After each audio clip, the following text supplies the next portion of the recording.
Hi friends, I'm Goshiack and I welcome you in here. I wanted to invite you to,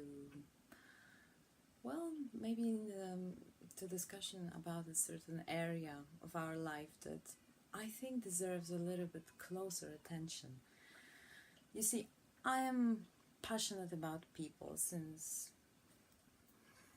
I remember.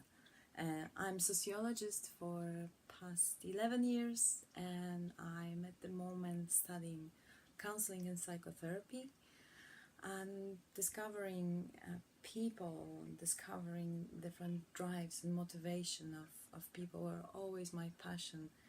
First of all, because of my um, personal interest since as an adolescent and even child, I felt quite inadequate, and this kind of feeling of being uncertain about people's reaction and my place in a society, sometimes even family and a group of friends, made me realize the importance of certain knowledge, some not even the soft skills how to talk to people, but also to understand why they behave in the way they behave. And I think especially nowadays, I think this subject deserves a little bit closer attention.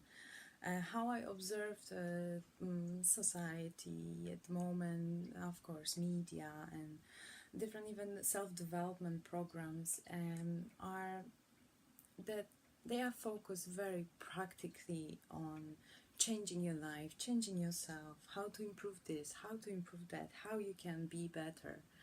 But being better does not necessarily mean changing everything. Sometimes it's about understanding why you behave in a certain way or why someone behaves towards you and what kind of reaction it causes in us. And that's why I had this idea for a while. I felt this need of creating a space for maybe a wider group of people, which YouTube allows us nowadays to maybe take a closer look on that area of our life that sometimes we just don't know how to bite, how to understand each other, or how to understand ourselves, how to understand ourselves in relation to other people. That's why I would like that this channel, to be this type of space of discussion. That's why I would like you to join me in Talk to Goshiack, which I plan to name this channel. And in that place, I don't want to have solely a monologue.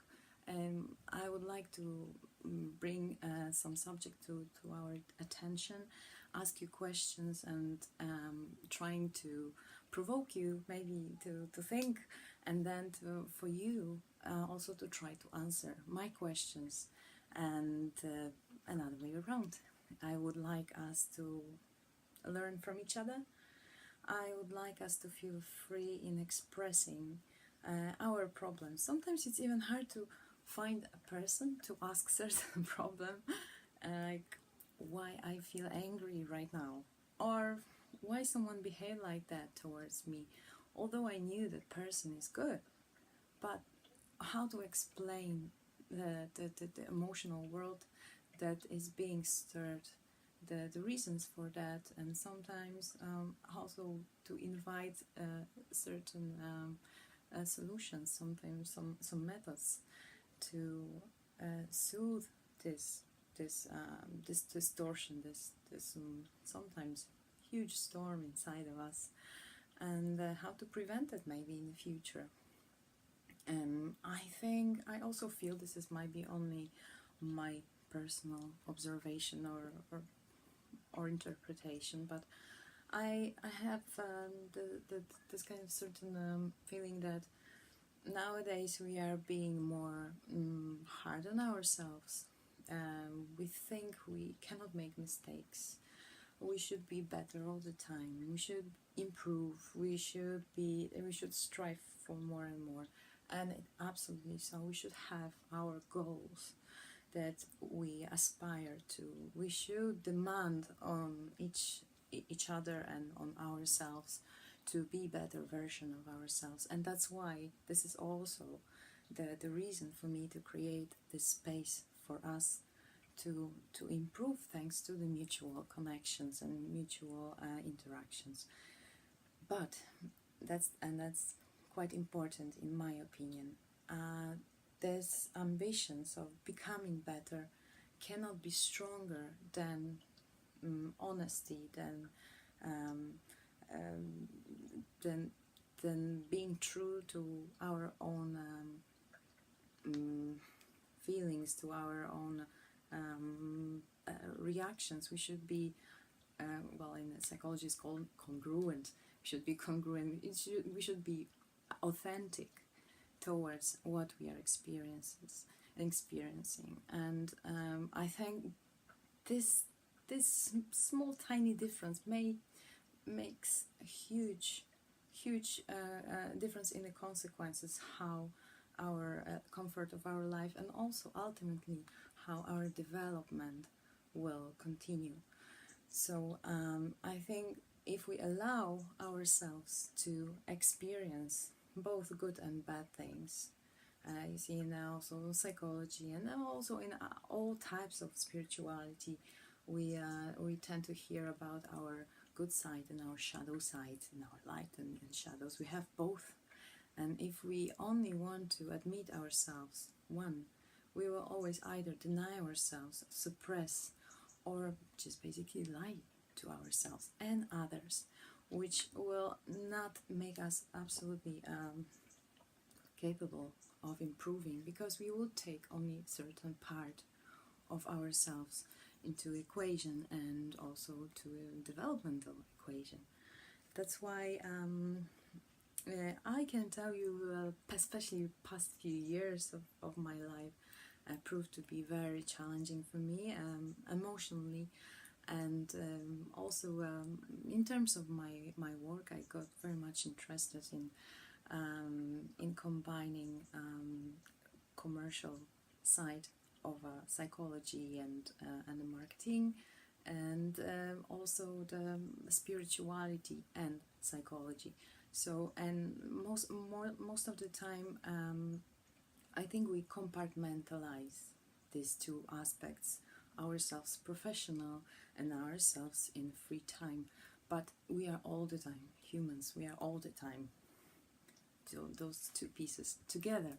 So of course we won't pray at the office desks, or to start to present our PowerPoint presentation in our spiritual center to prove our worth in a professional, from the professional area of our life. But we still use the same pool of information, pool of intelligence, of emotional capacity, of emotional responses that we have, because we are human beings. That's why I think that both of the spheres of our life, these areas, private, personal, spiritual, influences each other. It like corresponds to each other, and co-influences. It's like interdependent.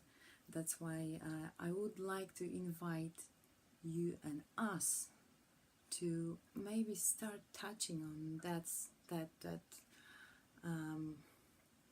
conclusion into our discussions. Maybe we can talk about how we react in our dating experiences at the moment, or how it is challenging to pursue our career and still keep our idealism or our aspiration of changing the world or improving ourselves for the sake of the world. Many wise people say, if you want to introduce a change to the world, start from yourself. And sometimes it's hard, because you feel this spark of a motivation. Yes, I want to do something good. I want to contribute to this global change, to introducing more compassion, more understanding, more cooperation, empathy into my world. But then you face the targets at your work, then you face the competition in your workplace, or a very ruthless culture, whether it's in your workplace or even in your spiritual center, and then your idealism was just like blows out and disappears, or it just significantly diminishes, and you might feel lost, because how come I can be good if the environment suppresses the conditions for developing in that direction? And my opinion is that we always have a choice, even if we cannot have a choice on an environment we either live in for a while, because we always can choose in the long term, or work in the same aspect. We always have a choice to react or not to react, or just to react in a way we will not deprive ourselves of authentic feelings and admitting our wrongdoings, or our anger, or our frustration, because it's not good and it will always come up sooner or later, believe me. See it on myself, I see it on friends around, people I live in with, and it always comes back. So how to do it, how to be authentic, how to know when to not suppress, but wait and observe what is happening inside of us, and when to say it, and how to say it, and knowing what is happening, not just to create the bouncing ball effect, but just to really introduce change, to learn from this situation, not to repeat the mistakes, and basically to contribute in a way that will prove beneficial for us, for the environment, and even for the people we even find ourselves struggling with for a while. Because I really believe that every situation that we encounter, it is our lesson, and we might either choose to learn it immediately or to escape for a while, and as I also like repeating, same play, different actors. So it will always come back to you, even 10-20 years later, in the same kind of setting.